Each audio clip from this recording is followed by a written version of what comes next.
Hi folks, Mrs. Z here. So back in the kitchen today, we are going to be making some apple crisp today. So starting off in international foods, we talk about United States, kind of thinking about where the food we eat, where it comes from, why it comes from that area. So today we're going to be looking at apple crisp as a recipe. Definitely you could say the Northeast. Think about, you drive around here, you see all the apple trees, you go up by Rohrbox, you see the apple trees. A lot of apples are also grown in Washington State, so we can say Northwest, this could be a recipe of the Northwest as well.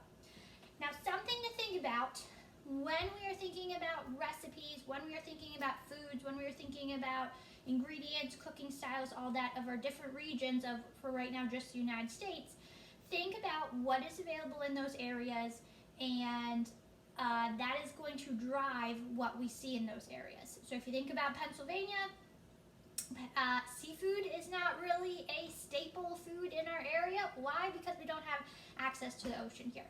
But if we go to Florida, definitely you're going to see lots and lots of seafood. So apples, we have the right climate for it.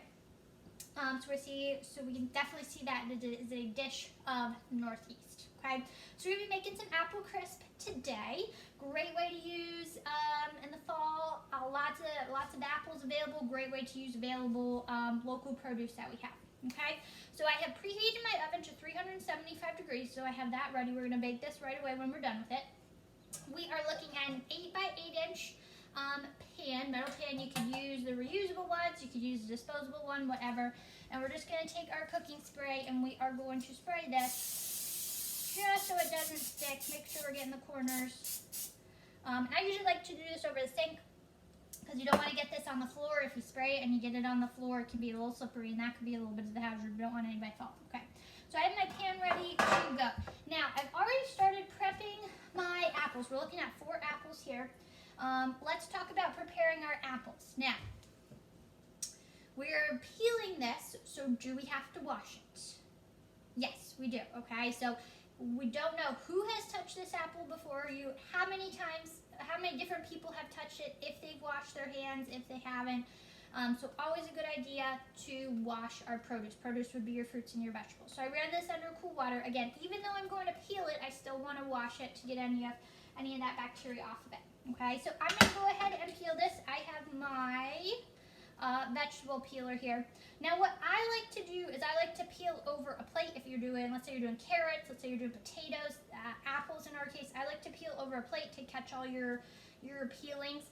We don't want to do this over the garbage can because what could happen if we do this over the garbage? Could fall into the garbage and that's gross. Okay, so I like to do it over a plate, a bowl, something like that. Even when I do a paper towel, then you can just wrap the paper towel around all your peelings and throw that away.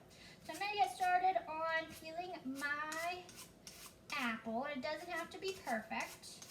I'm using a vegetable peeler. If you feel more comfortable using a paring knife, you're more than welcome to do that. But again, I'm going to use a vegetable peeler.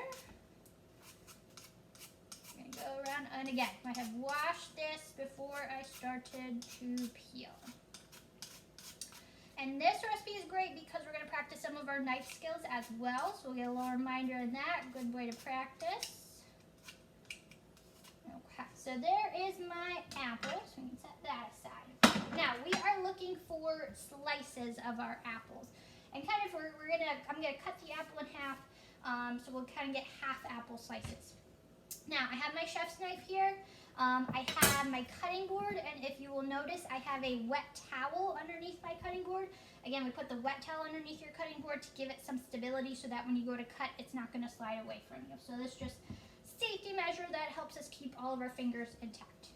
So we're going to peel, so we already peeled this, so we're going to core this and slice this. So what I like to do is I like to cut your apple in half. Reminder, when we are holding our knife, 3 fingers around the handle. Your thumb is extended down the side of the blade, nowhere near the sharp portion, and then your finger, you're going to choke up on the bolster, so that's going to give us some control. Other hand, we're going to use the claw. If you can see your fingertips, you can cut your fingertips. So at this point, I've cut my apple in half, so we want to core it. So I like to just kind of cut down each half, and we still have this middle portion, our core, and I'm just going to cut that out. And it's nice if you still have your plate here, you can just kind of of throw your peelings on there. So now we have this portion. So now I'm just going to slice those. We're going to do that with all your sides. So we're looking at slices about this size. Okay, so looking about slices like that. Now we want all of our slices to be about the same size. Why? Because we're going to bake we're going to bake these apples. So we all want them to bake in the same amount of time. You don't want to bite into your apple crisp and you have a raw apple because you didn't slice them all the same size. So consistency is important here. Okay, again, my hand that's holding the apple, I'm going to be using the claw with that. So slice, slice, slice. And again, I have 4 apples and I already prepped my other apples. Okay, so there are my apples ready to go. I'm going to grab my bowl and throw these into my bowl. Now, my apples that I have already peeled and cut, you might not be able to see here, but they're starting to turn a little bit brown, okay? That is called enzymatic browning. There's an enzyme in the apple that reacts with the oxygen in the air. Perfectly fine, perfectly safe to eat.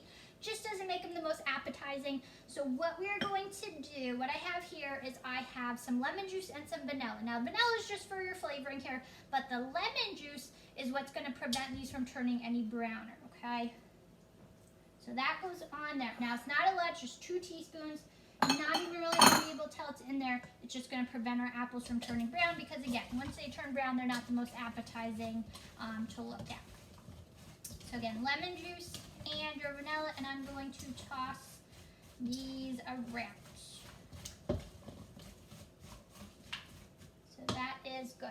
Now I'm going to take my pan, which again I've already sprayed with my baking spray to prevent any from sticking, and then put my apples in here. Now, recipe calls for them to be layered. You can go ahead and take the time to do one on top of each other. I'm just going to kind of dump them in and kind of flatten them out a little bit, but if you want to take and go one by one, kind of put them together like a puzzle, that is up to you. So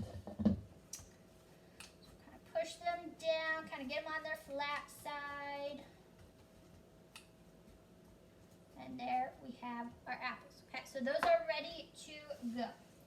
Now, apple crisp has a crumble on the top. So we have our apples, so we're going to be making a crumble to go on top of it. Now, ingredients we're going to see, I'm going to get this out of my way. Ingredients we're going to see in our crumble. So what I have in here so far, I have flour, I have cinnamon, I have brown sugar, and I have oats. Now, oats, I personally am using quick cook oats. You can use the old-fashioned oats. If you're using the old-fashioned oats, they're going to give you a little bit of a heavier texture, a little bit chewier of a texture because they're less processed. So the quick cooking oats are going to be a little softer to chew. So with our crumble, we are also going to add to my mixing bowl here, I'm also going to add 1/4 cup of butter. Now let's talk about a stick of butter. Or margarine really. Okay, so if I'm looking at my stick of butter here, margarine, I know that in 1/2 cup of butter, that's 8 tablespoons, okay? So I know that a stick of butter is 1/2 cup, 8 tablespoons. So I have these nice little lines right here on the side that I can just count 1, 2, 3, 4. I know that 1/4 cup is 4 tablespoons because I know my equivalents, and you can just cut right here. We don't have to worry about getting your measuring spoons out, worrying about all that. We're gonna cut. Also, I want to note about your butter should be cold. We don't want a softened butter. We're not doing a cookie dough kind of situation here where we're going to completely mix in the butter. We want small little teeny tiny pieces because we are making a crumble.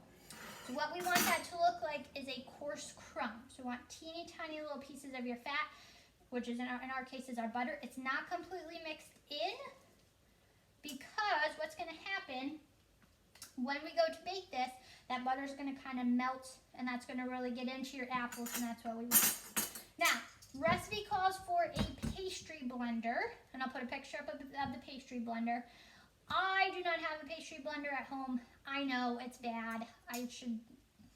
Very disappointing as an FCS teacher to not have one at home. So, but you might be in the same situation where you don't have a pastry blender at home, so what we can use is we can use 2 knives, and we're going to do a crisscross motion. Again, we're not completely incorporating our butter into our flour oat mixture. We're just kind of cutting your butter into small portions. So I'm just going to kind of go back and forth with my knife to cut, again, essentially cutting that butter into those small portions. Mix that up. And while you're doing this, you're kind of incorporating all of your ingredients together. It's a little bit noisy, I know. Incorporating all of your ingredients together. Again, we have in here your brown sugar, which our brown sugar we should have packed when we measured that in our dry measuring cup, our oats, and our cinnamon.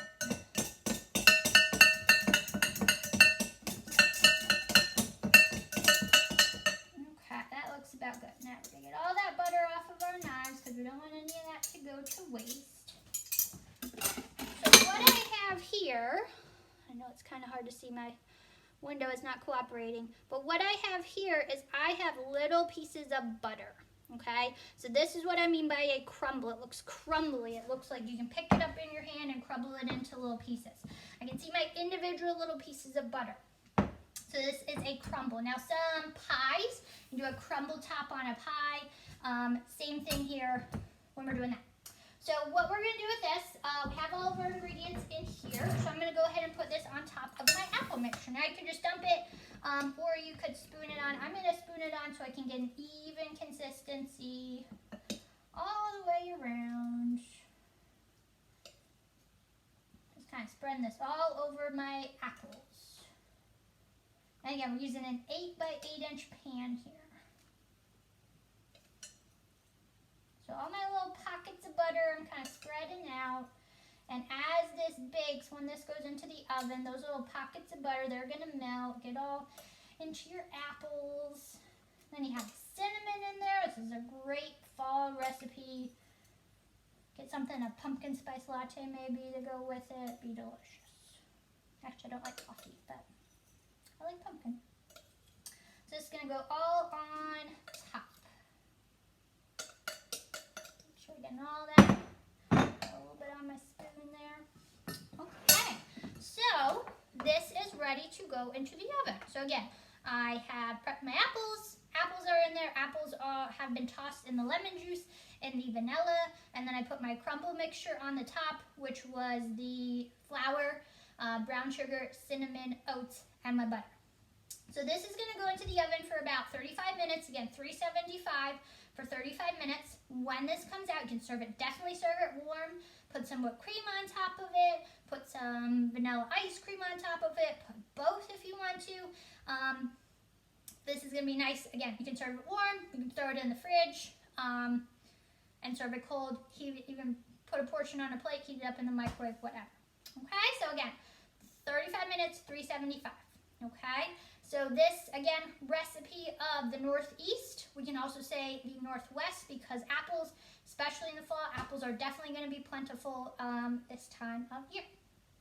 So I would love to see, to my students, I would love to see some pictures if you are making this at home. Otherwise, happy baking, happy times in the kitchen, and as always, be good, be nice, be kind. See you later.